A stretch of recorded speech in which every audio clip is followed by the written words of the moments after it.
Hello friends, welcome to my channel VN education.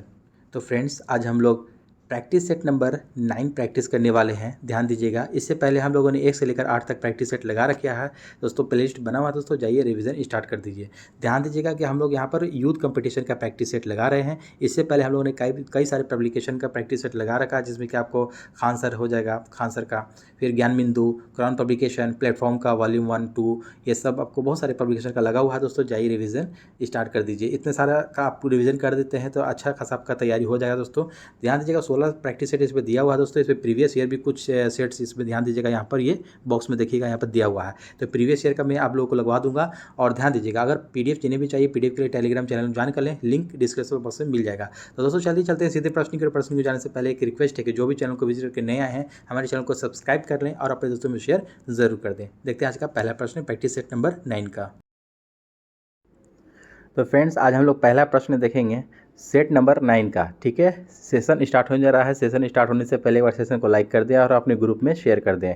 देखिएगा, प्रश्न कहता है दामोदर जिसकी सहायक नदी है वह है। ध्यान दीजिएगा, दामोदर जो है या कोई नदी जिसकी किसकी सहायक नदी है, तो ये हुगली की सहायक है। ठीक है, हुगली की सहायक नदी है।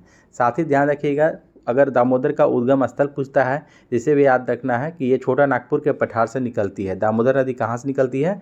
छोटा नागपुर के पठार से ये निकलने वाली नदी है, जो कि कोनार, जमुनिया, बराकर आदि इसकी जो कि सहायक नदी है।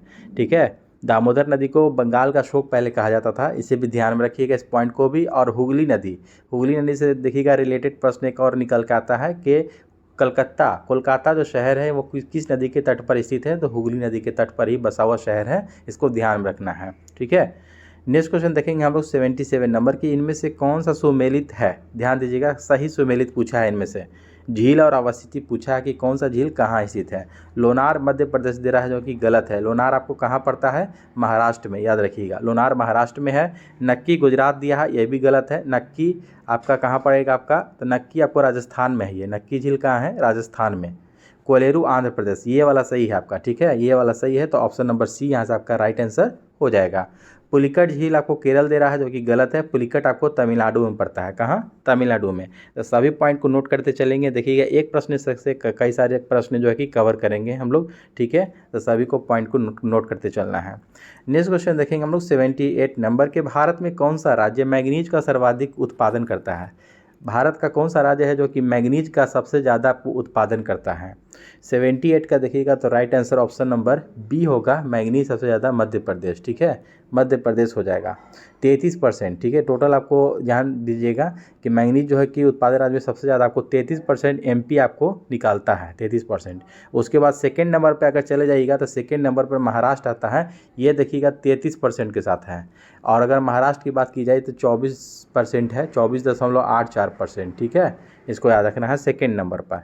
उड़ीसा 18.52% पर निकालता है, 18.52% है इसका है।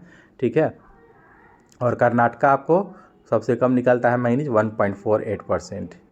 तो ठीक है, नेक्स्ट क्वेश्चन 79 नंबर। निम्नलिखित को सुमेलित करें और नीचे दिए गए कूट से सही उत्तर प्राप्त करना है यहाँ से। ठीक है, तो 79 का देखिएगा, यहाँ पर राइट आंसर देखेंगे हम लोग क्या दिया हुआ है, कूट को यहाँ पर ये करना है। तो इसका राइट आंसर ऑप्शन नंबर देखिएगा अबू चंडीगढ़। देखिएगा, ये खनन नगर के इस तरह से सजाना है इसको, तो अबू हो जाए। देखिए सुमित, चंडीगढ़ प्रशासनिक शहर है। चंडीगढ़ क्या है कि प्रशासनिक नगर है ये चंडीगढ़। शांति निकेतन क्या हो जाएगा? शांति निकेतन जो है जाएगा आपको, ये एक शैक्षणिक नगर माना जाता है इसको। धनबाद हो जाएगा दोस्तों, यहाँ से खनन नगर, यहाँ आपको कोयला उत्खनन होता है धनबाद में, खनन नगर हो जाएगा। आबू हो जाएगा जाके पर्यटन नगर। ठीक है, आबू हो जाएगा पर्यटन नगर। ठीक है, तो इस प्रकार से आपको ध्यान दीजिएगा। तो राइट आंसर क्या हो जाएगा? 1 का 4 है, बी का 3 है, तो किस में है? ये आपको ऑप्शन नंबर देखिएगा तो डी में दिख रहा है। ठीक है, ऑप्शन नंबर डी यहाँ से आपका राइट आंसर हो जाएगा। नेक्स्ट क्वेश्चन है यहाँ पर 80 नंबर के। उत्तर प्रदेश में एक बब्बर शेर सफारी स्थापित किया जा रहा है। यूपी में एक बब्बर शेर सफारी है जो कि स्थापित किया जा रहा है, तो कहाँ किया जा रहा है? यूपी में। 80 का ऑप्शन नंबर बी होगा, इटावा। ठीक है, इटावा, यूपी के इटावा में बब्बर शेर सफारी स्थापित किया जा रहा है। 80 का आपका ऑप्शन नंबर बी होगा। नेक्स्ट क्वेश्चन है 81 नंबर प्रश्न कि निम्नलिखित में से कौन सा एक सक्रिय एंजाइम है इनमें से, ठीक है। एक्टिव एंजाइम इनमें से कौन सा है, ट्रिप्सिन, ट्रिप्सिनोजन या काइमोट्रिप्सिनोजन या तो फिर है आपको कार्बोक्सी पेप्टिडेस। 81 का देखिएगा तो ऑप्शन नंबर राइट हो जाएगा, तो ए हो जाएगा। ट्रिप्सिन जो होता है ना, ये ट्रिप्सिन आपको एक सक्रिय एंजाइम है, ठीक है। ऑप्शन नंबर 1 यहाँ से सही होगा। नेक्स्ट क्वेश्चन है 82 नंबर के वर्ष 1897 में इलेक्ट्रॉन की खोज किसने की थी। तो इलेक्ट्रॉन की खोज 1897 में जे थॉमसन ने किया था। किसने किया था, J Thomson. Option number C यहाँ से आपका सही उत्तर होगा, ठीक है। 82 का 82 का सी हो जाएगा। ये जो है कि आपको जे थॉमसन कहाँ के वैज्ञानिक थे अगर पूछे देगा तो ब्रिटेन याद रखिएगा, ब्रिटेन के थे ये। कहाँ के, ब्रिटेन के, ठीक है, याद रखना है। नेक्स्ट क्वेश्चन है कि प्रोटियम, ड्यूटेरियम और ट्राइटियम खालिस्तान के प्राकृतिक रूप से पाए जाने वाले समस्थानिक हैं, यानी कि ये 3 समस्थानिक जो हैं किसके हैं, ये प्रोटियम, ड्यूटेरियम और ट्राइटियम। तो 83 का देखिएगा तो ये हाइड्रोजन के समस्थानिक हैं ये तीनों, ठीक है। ऑप्शन नंबर 1 हो जाएगा यहाँ से आपका सही उत्तर 83 का, ठीक है। नेक्स्ट क्वेश्चन है 84 नंबर यहाँ से कि जब तक किसी वस्तु पर बाहरी बल ना लगे तब तक स्थिर वस्तु स्थिरावस्था में ही रहता है, यानी कि आपको बाहरी बल ना लगे तो वह को विराम अवस्था में ही रहेगा। या यदि वह गतिशील है तो निश्चित गति से एक सरल रेखा में गतिशील ही रहती है। यह कौन सा नियम बताता है, ठीक ना, यह कौन सा नियम बताता है। तो 84 का राइट आंसर ऑप्शन नंबर देखिएगा तो सी हो जाएगा, ये जड़त्व का नियम, ठीक है। ये जड़त्व का नियम बताता है। ऑप्शन नंबर सी हो जाएगा 84 का, ठीक है, याद रखिएगा। जड़त्व का नियम, लॉ ऑफ इनर्शिया, याद रखेंगे आप लोग इसको। नेक्स्ट क्वेश्चन देखेंगे हम लोग 85 नंबर, रेडियोधर्मिता की एसआई इकाई क्या है। रेडियोधर्मिता की एसआई इकाई क्या है। तो 85 का आपको राइट आंसर ऑप्शन नंबर यहाँ पर देखिएगा तो सी हो जाएगा दोस्तों, बेकुरल, ठीक है। रेडियोधर्मिता की एसआई इकाई किसके, बेकुरल का आपको रेडियोधर्मिता एसआई इकाई है, याद रखिएगा। डेसिबल किसका इकाई है, डेसिबल आपको ध्वनि का है, ठीक है ना, ध्वनि का है, याद रखिएगा। ध्वनि का होता है डेसिबल।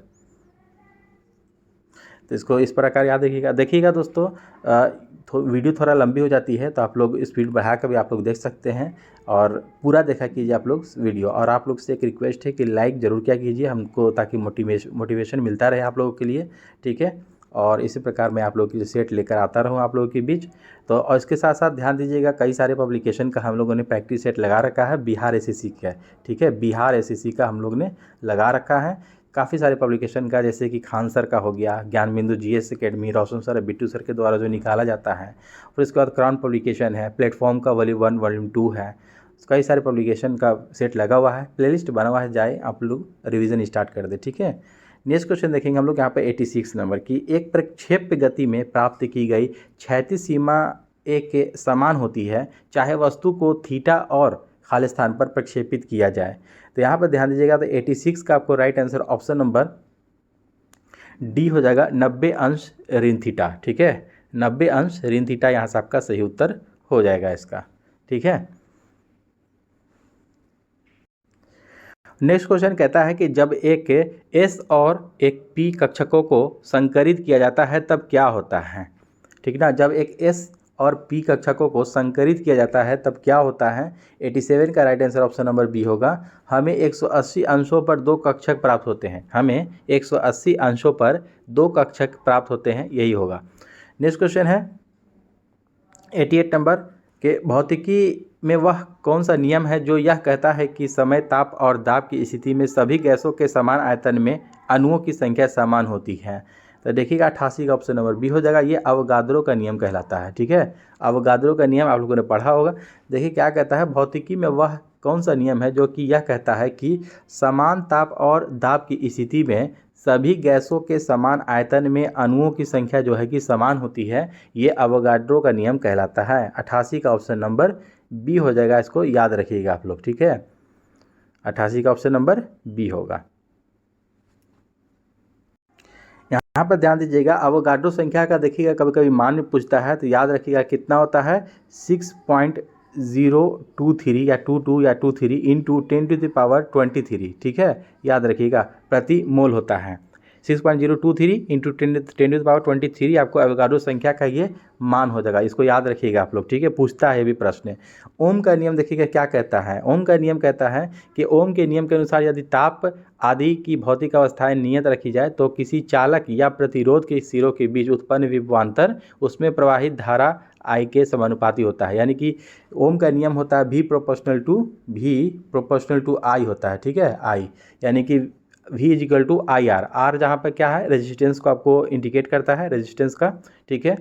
यहीं पर आपको देखिएगा जैसे बॉयल का नियम भी कहता है, तो बॉयल का नियम भी मैं समझा दूँ आप लोगों को कि इसके अनुसार जो होता है कि स्थिर ताप पर किसी गैस का आयतन दाब के व्युत्क्रमानुपाती समानुपाती होता है, ठीक है, उल्टा होता है। यानी कि इसका हो जाएगा आपको P प्रोपोर्शनल टू 1/V, ठीक है, या तो आपको P1 V1 is equal to P2 V2, इस तरह से।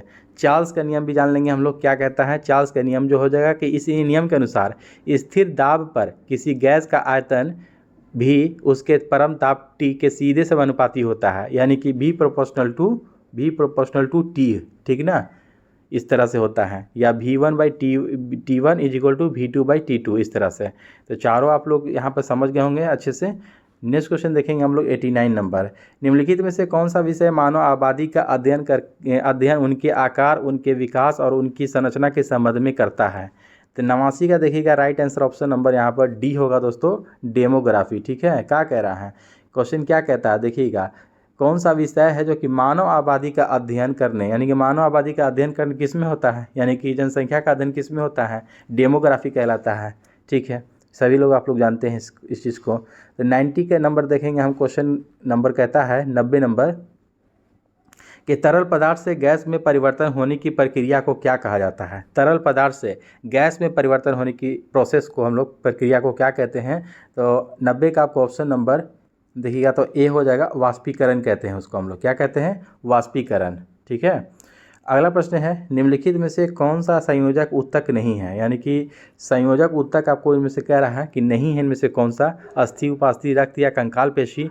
तो 91 का ऑप्शन नंबर देखिएगा तो डी ही हो जाएगा यहाँ से, कंकाल पेशी। कंकाल पेशी जो है कि एक संयोजक उत्तक नहीं है, अदरवाइज अस्थि आपको है, संयोजक उत्तक है, ब्लड भी होता है, उपास्थि भी है, लेकिन कंकाल पेशी नहीं है।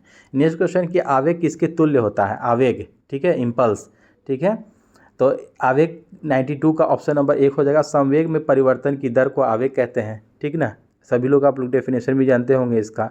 यांत्रिक में बल का आवेग जो है कि संवेग में परिवर्तन के समतुल्य होता है। आवेग क्या है, एक सदिश राशि है। आवेग एक कैसी राशि है, तो एक यह सदिश राशि है, इसको भी ध्यान में रखिएगा, सदिश राशि है।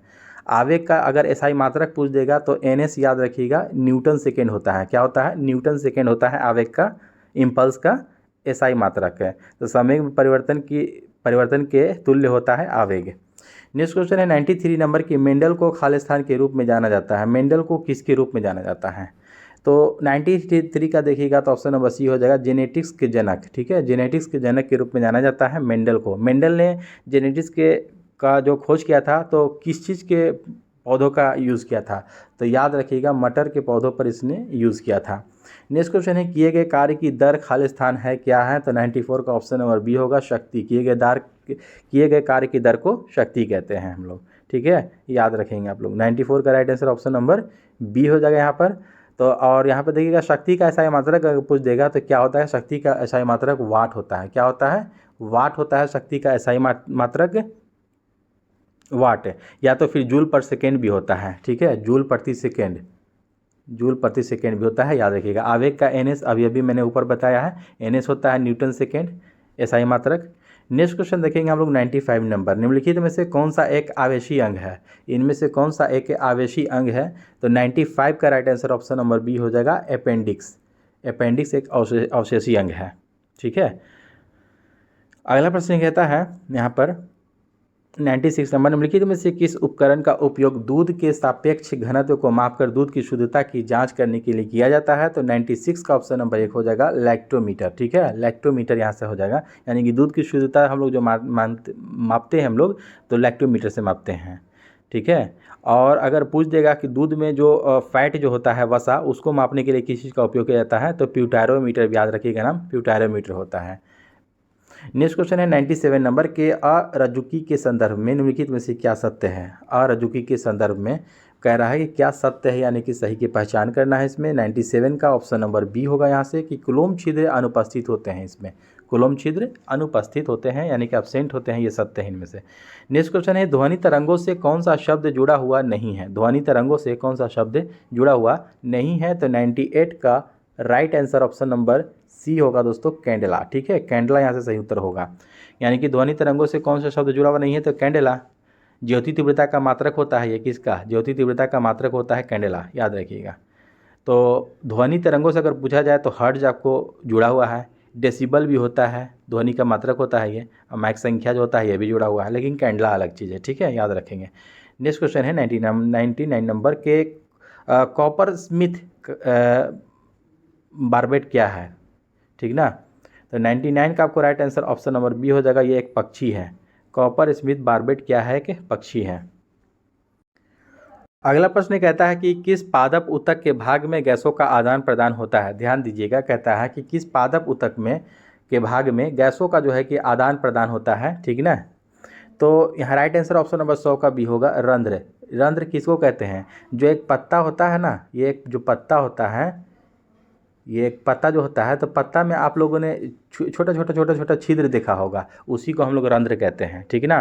तो वही कह रहा है कि किसी पादप ऊतक में के भागों में गैसों का जो आदान प्रदान होता है वो आपको रंध्र के द्वारा होता है। तो ऑप्शन नंबर यहाँ पर सी हो जाएगा। फ्लोएम का क्या कार्य क्या है, यानी भोजन बनाना, भोजन बनाने का कार्य करता है यह फ्लोएम। जाइलम क्या है, यानी कि पौधों की जो जड़ होती है, एक जो पौधा होता है, ठीक ना, यहाँ पर आपको ये जड़ हो गया इस तरह से। तो जो पौधा का जो जड़ होता है, तो यहाँ से आपको खनिज पदार्थ हो गया या जल हो गया, पानी, ये सब मतलब के वाष्पिक जाइलम के द्वारा ही होता है ये सब, ठीक है, ले जाया जाता है, इसको याद रखिएगा। नेक्स्ट क्वेश्चन 101 नंबर यहाँ पर ध्यान दीजिएगा, कहता है अथर्ववेद खालिस्तान खंडों का संग्रह है, यानी कि अथर्ववेद कितने खंडों में ये विभक्त है। तो 101 का ऑप्शन नंबर देखिएगा डी हो जाएगा। ठीक है, खंडों की संख्या कितनी होती है अथर्ववेद में, यानी कि मंडल की संख्या अगर पूछ देगा तो वही होता है 20, मंडल या खंड जो भी है तो 20 होता है। और अगर यहीं ऋग्वेद में पूछ देगा कि खंडों की संख्या कितनी होती है, तो ऋग्वेद में 10 होता है, याद रखिएगा। ऋग्वेद में खंडों की संख्या कितनी है, 10 है, और अथर्ववेद में मंडलों की संख्या कितनी है, 20 है, याद रखना है दोनों को। ठीक है, 102 नंबर प्रश्न कहता है कि अष्ट महास्थान का तात्पर्य बुद्ध के जीवन से जुड़े 8 महत्वपूर्ण स्थानों से है, निम्नलिखित में से कौन सा स्थान उनमें से एक नहीं है। ठीक है, यहाँ से भी कह रहा है कि एक स्थान इनमें से कौन सा नहीं है, ठीक ना। तो देखते हैं हम लोग, लुम्बिनी, सारनाथ, रायगढ़ या बोध गया। तो देखिएगा यहाँ पर ऑब्वियसली आप लोगों ने अगर बुद्ध के जीवन काल को अच्छे से आप लोगों ने पढ़ा होगा तो बस ऑप्शन पढ़ते ही आप लोग का इसका आंसर तुरंत निकाल सकते हैं आप लोग। तो 102 का ऑप्शन नंबर सी हो जाएगा, रायगढ़ से कोई इनका लेना देना नहीं है। लुम्बिनी इनका जन्म स्थान है जो कि नेपाल में ये पड़ता है, ठीक है, याद रखिएगा। सारनाथ जहाँ आपको सबसे पहले इन्होंने ये उपदेश दिया था, बोध गया भी जहाँ पे इनको ज्ञान की प्राप्ति हुई थी। तो सभी आप सब स्थान से जुड़ा हुआ है, लेकिन रायगढ़ नहीं है। ऑप्शन नंबर सी होगा यहाँ से राइट आंसर। चालुक्य राजवंश भारत के खालिस्तान भाग का एक प्रमुख साम्राज्य था, तो किसका साम्राज्य था, 103 का एक हो जाएगा, ये दक्षिणी भाग का एक साम्राज्य था चालुक्य राजवंश। ठीक है, 103 का ऑप्शन नंबर एक होगा। 104 नंबर प्रश्न कहता है कि प्राचीन भारतीय पाठ्य यानी कि राजतरंगिणी किसकी कृति है। राजतरंगिणी के लेखक यानी कि पूछा जा रहा है यहाँ कौन है, तो कल्हन। ऑप्शन नंबर सी होगा यहाँ से, 104 का ऑप्शन नंबर सी हो जाएगा, कल्हन। राजतरंगिणी के लेखक कल्हन हैं। नेक्स्ट क्वेश्चन देखेंगे हम लोग इसका, दिल्ली में कुव्वतुल इस्लाम मस्जिद के दक्षिणी प्रवेश द्वार अलाई दरवाजे का निर्माण खालिस्तान किसके द्वारा करवाया गया था।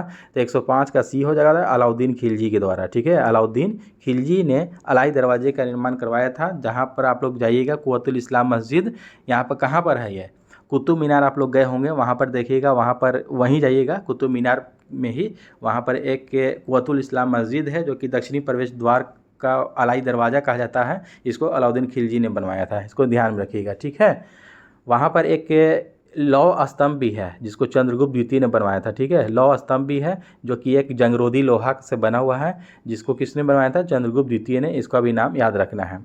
नेक्स्ट क्वेश्चन देखिएगा, यहाँ पर कहता है 106 नंबर के लगभग 50 वर्ष शासन करने के पश्चात खालिस्तान की मृत्यु 1605 में हुई थी।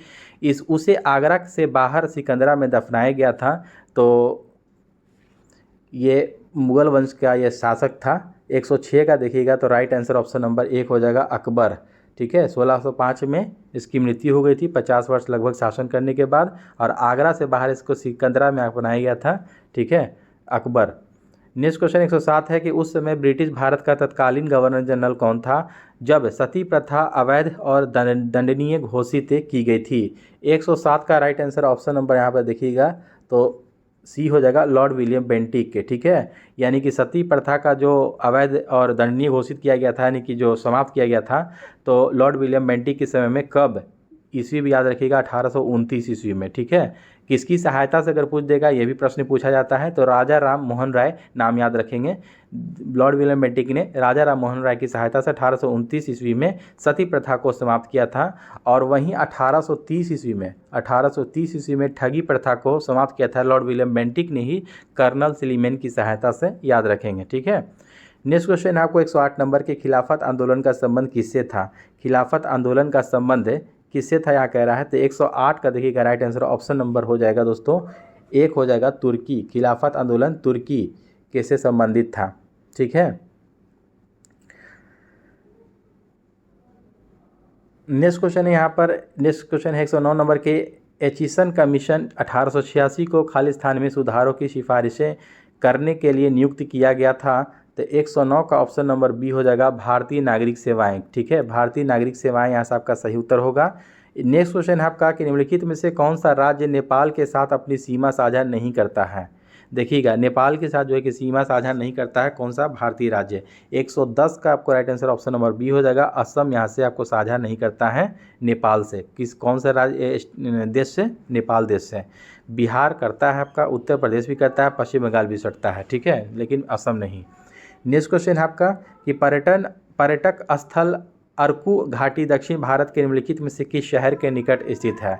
अरकू घाटी, ठीक है, एक पर्यटक स्थल है अरकू घाटी, जो कि दक्षिण भारत के निम्नलिखित में से किस शहर के निकट स्थित है, तो 111 का ऑप्शन नंबर बी होगा, विशाखापट्टनम। ठीक है, विशाखापट्टनम यहाँ राइट आंसर होगा। अगला प्रश्न कहता है यहाँ पर 112 नंबर की किस भारतीय राज्य की सीमा उत्तर में भूटान और अरुणाचल प्रदेश, पूर्व में नागालैंड और मिजोरम, दक्षिण में मेघालय, त्रिपुरा, मिजोरम और बांग्लादेश तथा पश्चिम में पश्चिम बंगाल के साथ लगती है।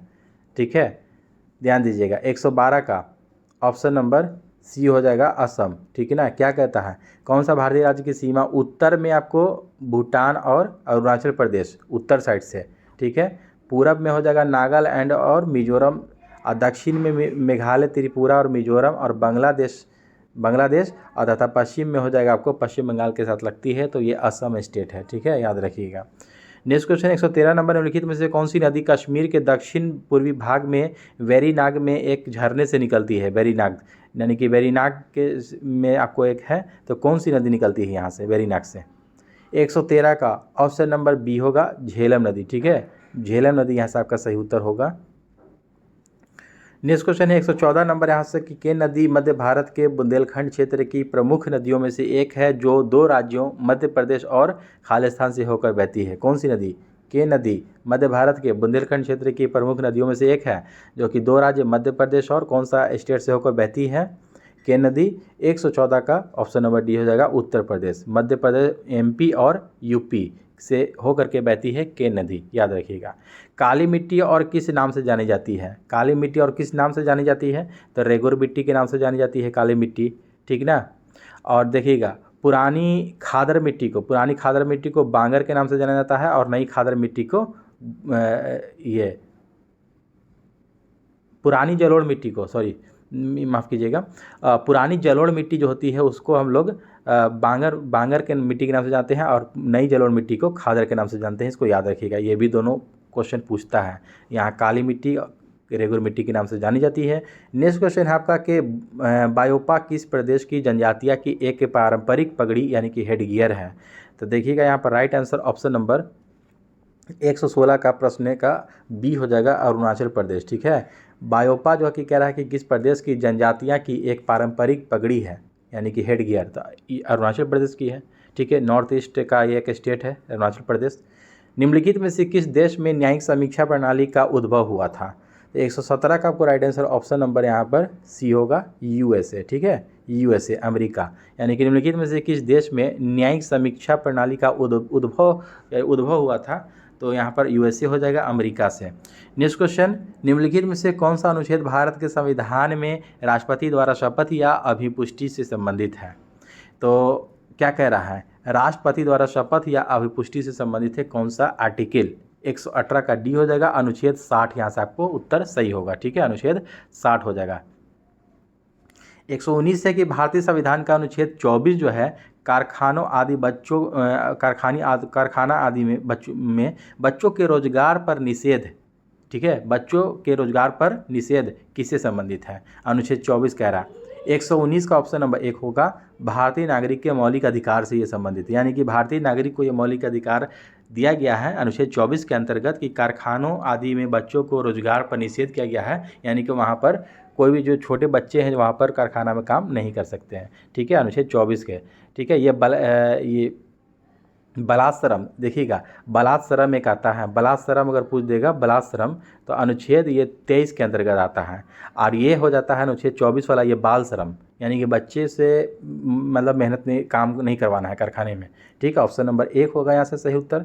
120 नंबर प्रश्न कहता है यहाँ पर कि निम्नलिखित में से कौन निर्धारित करता है कि कोई विधेयक धन विधेयक है या नहीं है?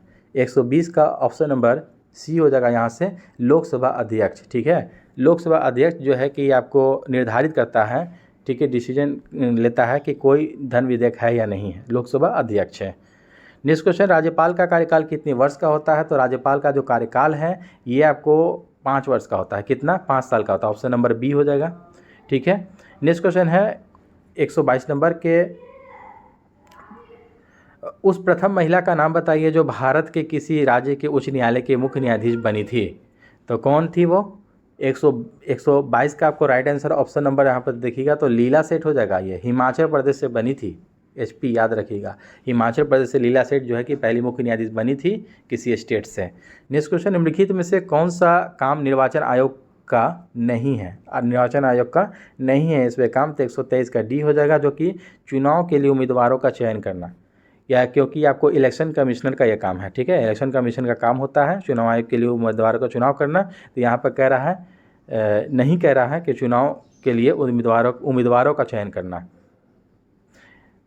देखिएगा, चुनाव चिन्हों का आवंटन करना, निर्वाचन तारीखें तय करना, चुनाव की निष्पक्षता बनाए रखना, ये तीनों जो काम होता है ये आपको निर्वाचन आयोग के द्वारा किया जाता है। लेकिन चुनाव के लिए उम्मीदवारों का चयन करना, ये उम्मीदवार का चयन नहीं करता है चुनाव आयोग। ठीक है, याद रखिएगा। नेक्स्ट क्वेश्चन देखेंगे हम लोग। नेक्स्ट क्वेश्चन है आपका कि भारतीय संविधान का कौन सा भाग आपात उपबंध के बारे में बताता है? ध्यान दीजिएगा, आपात उपबंध के बारे में बताता है। ये कहाँ से लिया गया? ये जर्मनी से लिया गया आपात उपबंध, ये भी याद रखिएगा। तो आपात उपबंध जो है कि ये भाग 18 में है। ठीक है, ऑप्शन नंबर सी यहाँ से राइट आंसर हो जाएगा। भाग 12 क्या कहता है? भाग 12 कहता है वित्त, संपत्ति, संविदाएँ और वाद से संबंधित है ये भाग 12।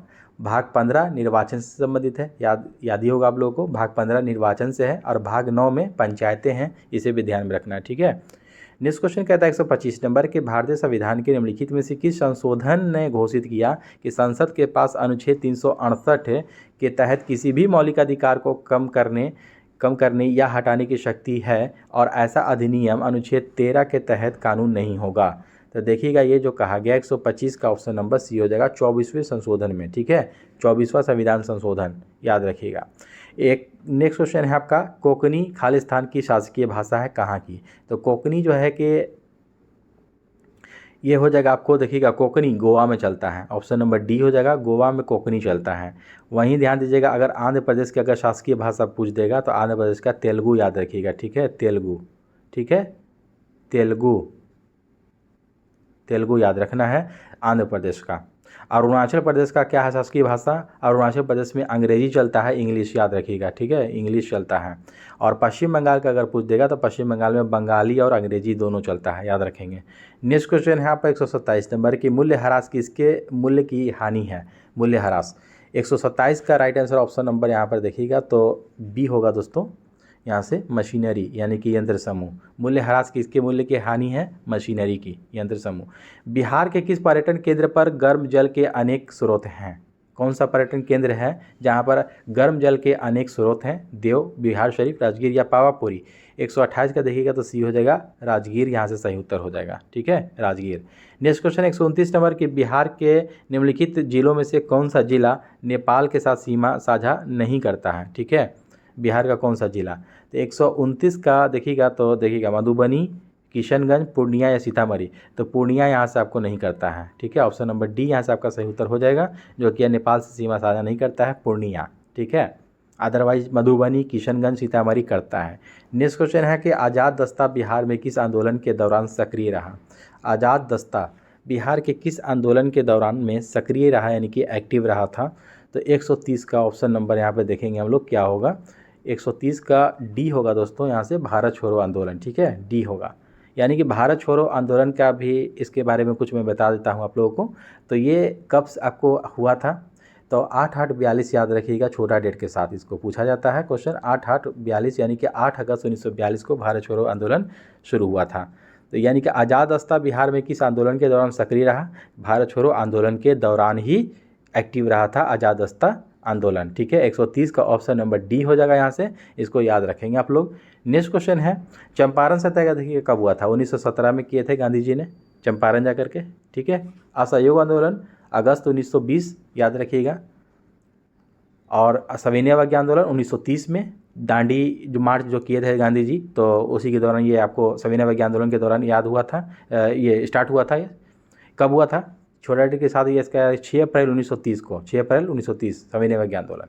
नेक्स्ट क्वेश्चन यहाँ पर ध्यान दीजिएगा कि बिहार के किस जिले में तेलहर कुंड जलप्रपात अवस्थित है? बिहार का कौन सा जिला में तेलहर कुंड जलप्रपात स्थित है? इसको याद रखिए, काफ़ी इंपॉर्टेंट प्रश्न है। 131 का ऑप्शन नंबर सी हो जाएगा, ये कैमूर में पड़ता है। कहाँ? कैमूर में। नेक्स्ट क्वेश्चन है आपका कि बिहार में मोटे अनाज का कुल उत्पादन लाख टन में 2017-18 में उसकी विकास दर 2013-14 एवं 2017-18 के बीच थे क्रमशः कितनी थे? देखिएगा, ये थोड़ा सा आपको टफ प्रश्न है। ठीक है, डीपली है। तो 132 का ऑप्शन नंबर सी हो जाएगा, 3.15 और 6% याद रखिएगा। नेक्स्ट क्वेश्चन निम्नलिखित में से किस वर्ष आपको पीएम किसान यानी कि प्रधानमंत्री किसान सम्मान निधि को औपचारिक रूप से प्रारंभ किया गया था? 133 का ऑप्शन नंबर बी हो जाएगा, यहाँ से 2019 में प्रारंभ किया गया था इसको। नेक्स्ट क्वेश्चन है 134 नंबर की हिंदू रेट ऑफ ग्रोथ है शब्द किसने प्रस्तावित किया था? हिंदू रेट ऑफ ग्रोथ शब्द जो है कि किसने प्रस्तावित किया? तो 134 का ऑप्शन नंबर यहाँ से बी हो जाएगा, राजकृष्णा। किसने? राजकृष्णा ने। नेक्स्ट क्वेश्चन, प्रधानमंत्री श्रम योगी मानधन योजना असंगठित क्षेत्र के कामगारों के लिए वृद्धावस्था सुरक्षा सुनिश्चित करती है जिसकी मासिक आय खालिस्तान से कम या बराबर है, कितना? 135 का देखिएगा तो बी होगा 15,000। ठीक है, 15,000 से कम या उसके बराबर है। 135 का ऑप्शन नंबर बी होगा। 136 नंबर प्रश्न कहता है कि पुलित्जर पुरस्कार खालिस्तान के क्षेत्र में दिया जाता है। तो पुलित्जर पुरस्कार जो है कि आपको ये पत्रकारिता के क्षेत्र में दिया जाता है। ऑप्शन नंबर 1 यहाँ से आपका सही उत्तर हो जाएगा। ठीक है, और पुलित्जर पुरस्कार जो है कि कब से दिया जा रहा है? तो 1917 याद रखिएगा। ठीक है, 1917 से ही आपको स्टार्ट हुआ पुलित्जर पुरस्कार। नेक्स्ट क्वेश्चन देखेंगे। अगला प्रश्न है निम्नलिखित में से कौन पहले डॉक्टर शांति स्वरूप भटनागर पुरस्कार विजेता थे? ठीक ना, पहला यानी कि पूछ रहा है डॉक्टर शांति स्वरूप भटनागर पुरस्कार से पुरस्कृत कौन थे या कौन विजेता थे? तो देखिएगा ये एस चंद्रशेखर हो जाएगा। ऑप्शन नंबर डी यहाँ से आपका सही उत्तर हो जाएगा। नेक्स्ट क्वेश्चन है कि रोल इन शब्द किस में प्रयुक्त होता है? रोल इन एक शब्द है, ये कौन से खेल में यूज़ किया जाता है? तो 138 का सी हो जाएगा, ये हॉकी खेल में यूज़ होता है। रोवर्स कप निम्नलिखित में से किस खेल से संबंधित है? ध्यान दीजिएगा, रोवर्स कप कौन से खेल से संबंधित है? तो रोवर्स कप जो होता है ये 139 का एक ही हो जाएगा, यहाँ से फुटबॉल खेल से संबंधित है। ठीक है, फुटबॉल। 140 है प्रतिवर्ष विश्व हृदय दिवस कब मनाया जाता है? विश्व हार्ट डे। ठीक है, विश्व हृदय दिवस कब मनाया जाता है? 140 का ऑप्शन नंबर बी हो जाएगा, 29 सितंबर को मनाया जाता है। कब? 29 सितंबर को। और 19 अगस्त को क्या मनाया जाता है? तो विश्व मानवतावादी दिवस। 19 अगस्त को विश्व मानवतावादी दिवस मनाया जाता है, इसे भी ध्यान रखेंगे। और वहीं आपको देखिएगा 29 अगस्त काफ़ी चर्चित है, पॉपुलर है। 29 अगस्त राष्ट्रीय खेल दिवस मनाया जाता है मेजर ध्यानचंद के जन्मदिन पर। और 19 सितंबर पूछेगा, 19 सितंबर का कुछ नहीं है। ठीक ना, 27 सितंबर के एक आता है। ठीक ना, 27 सितंबर को विश्व पर्यटन दिवस मनाया जाता है, इसको याद रखिएगा। नेक्स्ट क्वेश्चन है क्विचोटे नामक पुस्तक के लेखक कौन है? क्विचोटे नामक पुस्तक है कि ये इसके लेखक कौन है? तो 141 का बी हो जाएगा सलमान रुश्दी। ठीक है, सलमान रुश्दी नाम याद रखिएगा, क्विचोटे। और विक्रम सेठ का भी मैं बता दूँ, एक बुक है काफ़ी इंपॉर्टेंट है ये, the golden gate. The golden gate के लेखक है विक्रम सेठ। AC 12 का भी वही होते हैं, यही हैं, याद रखिएगा आप लोग। ठीक है, नेक्स्ट क्वेश्चन देखिएगा यहाँ पर से 142 नंबर के, यूनान की राजधानी क्या है? यूनान की राजधानी पूछ रहा है इनमें से कौन सा है? तो 142 का ऑप्शन नंबर सी हो जाएगा, एथेंस। ठीक है, यूनान की राजधानी एथेंस है। यूनान की राजधानी एथेंस। ब्यूनस आयर्स, ठीक है, ब्यूनस आयर्स की राजधानी, आयरिश नहीं है, ब्यूनस आयर्स होता है। ब्यूनस आयर्स की राजधानी है अर्जेंटीना। और ब्यूनस आयर्स अगर पूछ देगा कि कौन सी नदी किनारे बसा है, तो ला प्लाटा नदी के किनारे स्थित है, ये भी याद रखिएगा। ब्यूनस आयर्स की राजधानी अर्जेंटीना, नदी के किनारे बसा है तो ला प्लाटा। स्टॉकहोम, स्टॉकहोम की राजधानी स्वीडन। बर्न, बर्न की राजधानी स्विट्जरलैंड, याद रखिएगा। ठीक है, बर्न, बर्न किसकी राजधानी है? स्विट्जरलैंड की। अर्जेंटीना की राजधानी ब्यूनस आयर्स और स्टॉकहोम किसकी राजधानी है? स्वीडन की। सभी याद रखना है। नेक्स्ट क्वेश्चन, पुर्तगाल की राजधानी क्या है? पुर्तगाल की राजधानी, पुर्तगाल की, तो 143 का ऑप्शन नंबर 1 हो जाएगा, लिस्बन। ठीक है, पुर्तगाल की राजधानी लिस्बन। ठीक है, लिस्बन। वियना, वियना ऑस्ट्रिया, सभी लोग को याद होगा, वियना ऑस्ट्रिया। ब्यूनस आयर्स अभी बताया हमने, अर्जेंटीना की राजधानी है ये। नेक्स्ट क्वेश्चन आपको कि फोटो इलेक्ट्रिक प्रभाव की खोज किसने की थी? फोटो इलेक्ट्रिक प्रभाव की खोज किसने की थी? 144 का सी हो जाएगा, HR हर्ट्ज। ठीक है, 144 का ऑप्शन नंबर सी हो जाएगा यहाँ से, HR हर्ट्ज फोटो इलेक्ट्रिक प्रभाव की खोज की थी।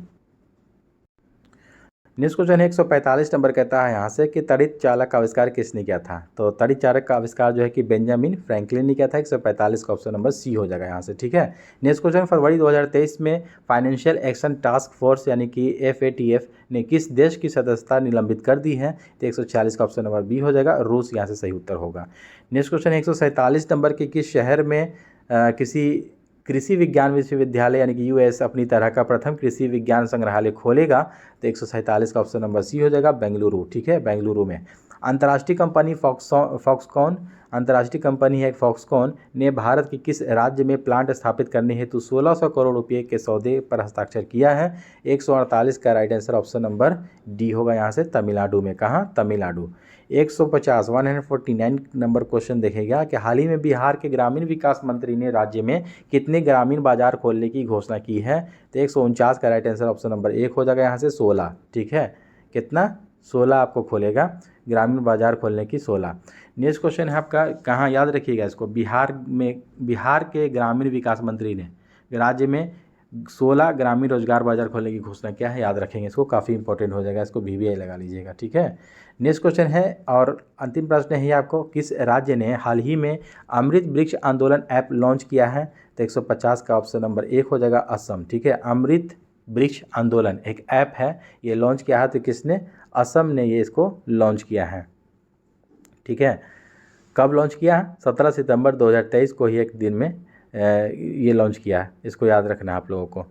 तो असम के राज्यपाल गुलाब चंद्र कटारिया हैं और मुख्यमंत्री हेमंत विश्व शर्मा है, इसको भी याद रखिएगा आप लोग। तो दोस्तों ये जो सेट था आपको, सेकेंड लास्ट था आपको इसका 9वां सेट, 10वां सेट इसका अंतिम सेट आएगा। और उसके बाद इसमें जो कि 4 या 5 प्रीवियस ईयर का दिया है वो भी मैं आप लोगों को करवा दूंगा। इसके बाद और भी पब्लिकेशन का मैं लेकर आप लोगों के बीच आऊँगा सेट। तो चैनल पर बने रहें और कंटिन्यू प्रैक्टिस करते रहें, क्योंकि टाइम काफ़ी करीब है एग्जामिनेशन का। तो दोस्तों आई होप कि ये सेशन आप लोगों को अच्छा लगा तो हम चैनल को सब्सक्राइब करें और लाइक ज़रूर किया कीजिए आप लोग, ताकि हमको मोटिवेशन मिलता रहे। तो चलिए मिलते हैं एक और नेक्स्ट सेट में। जय हिंद।